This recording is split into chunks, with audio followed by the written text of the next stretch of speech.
E aí, irmãos de pele, tudo bem com vocês? Bem-vindo a mais um vídeo do canal.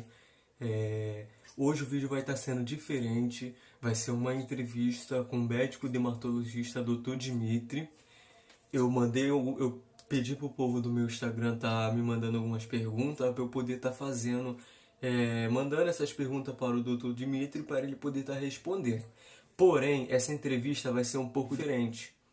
Não vai ser no ao vivo, certo? Pelo fato de ele morar em um lugar distante e eu também.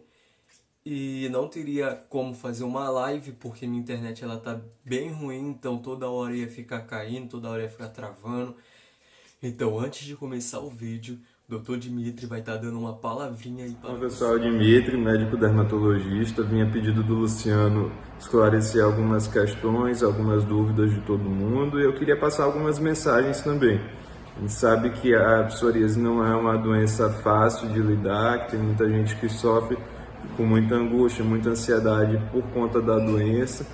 E assim, queria dizer que tem uma infinidade de tratamentos hoje em dia, é uma doença bastante estudada, tem muito artigo, muita coisa na literatura saindo, muitos remédios novos. Então a gente tem uma infinidade de coisas que a gente pode proporcionar. Algumas coisas são importantes a gente lembrar, que é cuidar das comorbidades de quem tem psoríase. Então assim, obesidade é uma coisa que a gente tem que bater sempre no ponto. Perder peso, atividade física ela melhora tanto a parte da perda de peso, quanto melhora também pela serotonina que ela promove, que é o hormônio que dá um pouco de prazer. Então assim, a atividade física é um grande aliado nesses casos. O tabagismo, então o ato de fumar, seja ele cigarro, cachimbo, charuto, qualquer coisa assim, piora também a psoríase. Então é uma coisa que a pessoa tem que combater fortemente. E as outras tantas doenças associadas, hipertensão, diabetes, dislipidemia, que é o colesterol alto, osteoporose, apneia do sono, que é o ato de roncar excessivamente, tudo isso e uma infinidade de outras coisas, tudo isso está relacionado também ao paciente que tem psoríase. Então, por isso, é importante que a gente se cuide, que a gente consiga ter hábitos de vida saudável, alimentação saudável, praticar exercícios físicos e, claro, ter um acompanhamento médico adequado, uma pessoa que estude, que se dedique a isso, porque tem bastante coisa para fazer, sim. Do ponto de vista psicológico, do ponto de vista farmacológico, de novas drogas imunossupressoras. Antigamente a gente achava que a psoríase era uma doença meramente da pele. Hoje a gente sabe que tem uma série de efeitos sistêmicos no corpo. Então, assim, tratar a inflamação sistêmica é tratar o paciente. E isso é importante. Vamos tirar algumas dúvidas aí. Então vamos lá para a primeira pergunta. Primeira pergunta do Cantinho Perfeito. Ela perguntou: qual o exame para detectar a psoríase? Fiz a biópsia. Está correto? Fechar esse diagnóstico, então está super correto. Eu geralmente uso também desse artifício, mas não tem nenhum exame de sangue que diga você tem psoríase. Próxima pergunta é do Botões do Cristo. Eu não sei se é ele ou ela, mas está perguntando: o local da placa na pele pode ser reflexo de algum problema interno na mesma região? Na verdade, a psoríase ela pode ser encarada como uma doença sistêmica, no sentido de que ela tem realmente uma circulação de citocinas, que são proteínas inflamatórias, que estão relacionadas a uma inflamação sistêmica. Então não quer dizer que necessariamente naquele local da placa esteja um tipo de inflamação somente no local, mas sim correndo no sangue inteiro. O que a gente sabe é que em algumas situações, como psoríase de unha, psoríase principalmente em áreas flexoras, isso pode estar relacionado com a artrite psoriásica, que é a artrite da doença psoríase. Então, sempre que tiver sintomas associados, dor nas juntas, rigor nas juntas, assim, de não conseguir mexer, as juntas só irem melhorando ao longo do dia, isso é importante você falar para o seu médico dermatologista, porque pode ser um sinal precoce de artrite psoriásica. E aí ele vai poder te orientar melhor. A próxima pergunta é uma pergunta que muita gente mandou essa pergunta, perguntando sobre isso. Então, para não selecionar perguntas repetidas, eu peguei uma em que iria já estar respondendo todas as perguntas feitas a respeito disso. A próxima pergunta é da Liliton. Ela perguntou: fazemos parte do grupo de risco do Covid-19? Isso rendeu um post, já um IGTV lá no meu canal, em que eu falava justamente disso. Assim, a psoríase, ela teoricamente não seria um grupo de risco dentro da pandemia do Covid, desde que a pessoa não esteja enquadrada nos grupos de risco, que são quais? Principalmente idosos, acima de 51 anos já está sendo considerado grupo de risco, diabéticos, pessoas que têm algum grau de imunossupressão, ou seja, baixa da imunidade. Então, diabéticos, pessoas que têm neoplasias, que estão tratando com quimioterapia, ou também alguém que esteja tratando com imunossupressores, imunobiológicos, metrexate, ciclosporina. Todos esses remédios eles podem também trazer algum grau de imunossupressão. Então, por isso, essas pessoas estariam no grupo de risco também. É importante tomar a vacina do H1N1, gente, que está sendo disponibilizada, principalmente quem está em grupo de risco, tá? Para a gente poder se prevenir. A próxima pergunta é do Clever. Ele pergunta: é correto suspender o metrotexato nesse momento de pandemia? Isso, na verdade, vai ser decidido caso a caso com o seu médico, que está quanto à suspensão ou não da medicação. Isso tem que ser avaliado com o médico que suspendeu. Eu não posso aqui, por vídeo, sem conhecer o caso do paciente, interferir na conduta de um médico que já está acompanhando. Então, isso eu não consigo te responder. Eu vou pedir para você entrar em contato com o seu médico assistente.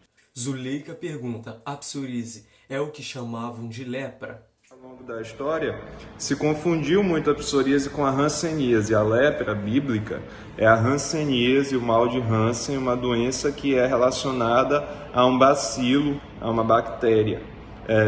A psoríase não é contagiosa, a psoríase não é uma doença infecciosa. Então, não teria nenhum tipo de relação a não ser a relação histórica. Curiosamente, inclusive, essa relação ela não é encontrada. Um paciente que tem psoríase não tem casos na literatura da coexistência da psoríase com a hanseníase. Então isso é uma curiosidade também. Eu até postei um vídeo sobre isso, quem quiser pode ir lá e dar uma conferida. A próxima pergunta é da Sara. Ela pergunta: quem tem psoríase engravidar, tem chance da criança ter também? Na verdade, assim, a psoríase ela tem uma associação, sim, com os pais portadores. Se, por exemplo, o pai e a mãe tiverem psoríase, a chance é muito maior do que só um familiar ter, mas existe também a chance, se, por exemplo, um dos pais terem psoríase, a criança sim vir a desenvolver a doença ao longo da vida. Sara pergunta também: as feridas da psoríase podem sumir só com uma alimentação saudável e evitando estresse? Muito interessante essa pergunta. A gente recomenda que sim, que faça uma alimentação saudável, que perca peso, que se cuide, mas a gente não consegue dizer isso. Isso varia muito de caso para caso. Às vezes uma psoríase leve controla bem com a perda de peso. Às vezes você precisa de algum estímulo farmacológico, precisa sim de que algum medicamento entre também nesse combate. A próxima pergunta é da Lúcia. Ela pergunta: tenho psoríase palmo-plantar. É verdade que comer carne de porco piora? Isso é um mito completo. A carne de porco ou qualquer tipo de alimento não tem o poder de piorar uma doença crônica. Então, assim, não... Marcelo pergunta: é verdade que a psoríase mexe com os nervos da pessoa? Não diria com os nervos, mas pode mexer sim com o psicológico da pessoa. Então, assim, pode causar ansiedade, depressão, outros sintomas psicológicos, psiquiátricos. Às vezes a gente tem que estar com o psicólogo junto, tem que estar com o psiquiatra junto, porque isso é muito normal, gente. É uma coisa que interfere no dia a dia da pessoa, que interfere na relação interpessoal dela, com os familiares, com os amigos, no trabalho. Leva às vezes a falta no trabalho, muitas consultas, então é normal que tenha algum tipo de de afecção psicológica, e isso é uma coisa que a gente tem que sim se preocupar durante o tratamento, é uma coisa que a gente tem que ver o quanto isso afeta. Então, assim, os meus pacientes, sempre eu pergunto, sempre eu aplico questionários que são específicos para isso, porque é uma forma de eu mensurar o quanto aquilo está afetando a pessoa e o quanto eu posso ajudá-la naquele sentido. E aí, quando eu acho que é prudente ter um psicólogo junto comigo, eu junto um psicólogo, junto um psiquiatra, junto um fisioterapeuta, educador físico. Tem que ser uma equipe multiprofissional para a gente tratar os pacientes com psoríase, porque é uma doença muito complexa. Cris Lima perguntou: existe algum hidratante específico para quem tem psoríase? Na realidade, os hidratantes sem fragrância são os mais indicados, e o hidratante que você combinar melhor com o seu médico dermatologista. Eu às vezes uso fórmulas combinadas, às vezes eu uso hidratante de farmácia, e tudo vai depender de caso a caso, do que eu avalio a necessidade. Pergunta: estou com manchas avermelhadas pela pele que descamam. Será psoríase? Infelizmente eu não consigo dizer só por essa descrição, teria que realmente ser visto em consulta médica para que a gente possa fechar um diagnóstico. Nem sempre o diagnóstico é tão simples. João quer saber como melhorar a psoríase no couro cabeludo. Vai depender muito do grau de acometimento da psoríase do couro cabeludo.